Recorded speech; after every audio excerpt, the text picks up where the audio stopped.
എന്തൊക്കെ മെറ്റീരിയൽ വെച്ച് നമുക്ക് ഇന്റീരിയർ ചെയ്യാം, അത് ചെയ്യുമ്പോഴത്തേക്കും എന്തൊക്കെ കാര്യങ്ങൾ ശ്രദ്ധിക്കണം.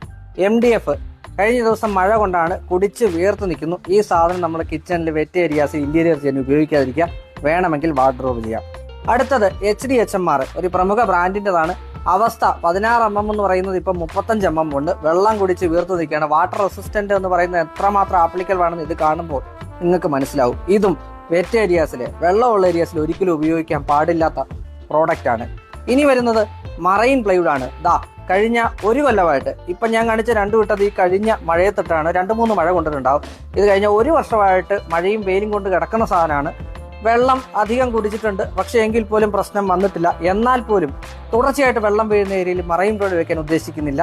അതുകൊണ്ട് തന്നെ വെറ്റ് ഏരിയാസിൽ നിന്ന് ഒഴിവാക്കുക. വെറ്റ് ഏരിയാസിൽ വെക്കാൻ പറ്റുന്ന പ്രൊഡക്റ്റിൽ ഒന്നാണ് നിങ്ങൾ കാണുന്നത്. ഇതാണ് മൾട്ടിവുഡ്. തോംസൺ തന്നെ പ്രോഡക്റ്റ് ആണ്.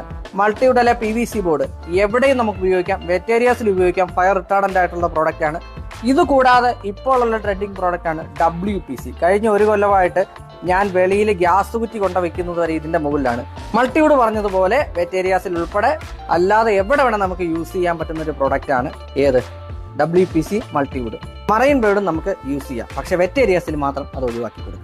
ഈ പ്രൊഡക്റ്റുകളൊക്കെ യൂസ് ചെയ്യുമ്പോൾ സ്ട്രോ ഹോൾഡിംഗ് കപ്പാസിറ്റി എന്ന് പറയുന്ന ഒരു വലിയ കാര്യമുണ്ട്. യഥാർത്ഥത്തിൽ ഏറ്റവും കൂടുതൽ സ്ട്രോ ഹോൾഡിംഗ് കപ്പാസിറ്റി ഉള്ളത് മറൈൻ പ്ലൈവുഡിനാണ്. WPC യൂസ് ചെയ്യുമ്പോഴോ അതുപോലെ തന്നെ നമുക്ക് PVC ബോർഡ് മൾട്ടിവുഡ് യൂസ് ചെയ്യുമ്പോഴോ തീർച്ചയായിട്ടും നമ്മൾ എന്ത് ചെയ്യണം, പ്ലഗുകൾ യൂസ് ചെയ്യണം എന്നാണ് മറ്റൊരു പ്രധാന സംഗതി. ഇനി അതുപോലെ തന്നെ പ്രധാനപ്പെട്ടാണ് ഡോറുകൾ ചെയ്യുമ്പോൾ.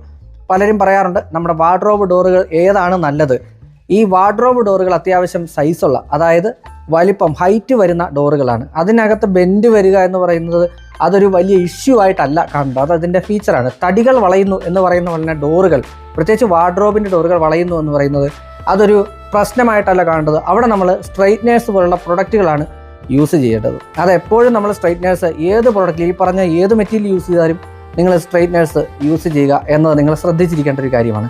ഈ കബോർഡുകൾ ചെയ്യുമ്പോൾ സ്ട്രൈറ്റ്നേഴ്സ് യൂസ് ചെയ്യണോ എന്ന് പലരും ചോദിച്ചാണ്. കബോർഡുകൾ, അതായത് കാർക്കേസുകളിലുള്ള ഡോറുകളിൽ അവിടെ വരുമ്പോഴത്തേക്കും സൈസ് ചെറുതാണ്, അതുകൊണ്ട് തന്നെ വളയാനുള്ള സാധ്യത കുറവാണ്. അവിടെ നമുക്ക് സ്ട്രൈറ്റ്നേഴ്സ് യൂസ് ചെയ്യേണ്ട ആവശ്യമില്ല.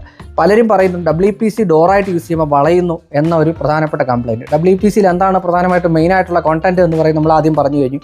അത് PVC കണ്ടന്റ് ഉള്ള ബോർഡാണ്. അതുകൊണ്ട് തന്നെ ബെൻഡാവാനായിട്ടുള്ള സാധ്യത അതിനുണ്ട്. സോ നമ്മുടെ ഡോറുകൾ മറ്റേതെങ്കിലും മെറ്റീരിയൽ, ഡോറുകൾ ഞാൻ ആദ്യം പറഞ്ഞതുപോലെ HDHMR ധൈര്യമായിട്ട് ഉപയോഗിക്കാം. കാര്യം അത് ഡോറായിട്ട് യൂസ് ചെയ്യാൻ പറ്റിയ ഒരു മെറ്റീരിയലാണ്, അൻഡുലേഷൻസ് ഇല്ലാത്ത മെറ്റീരിയലാണ്.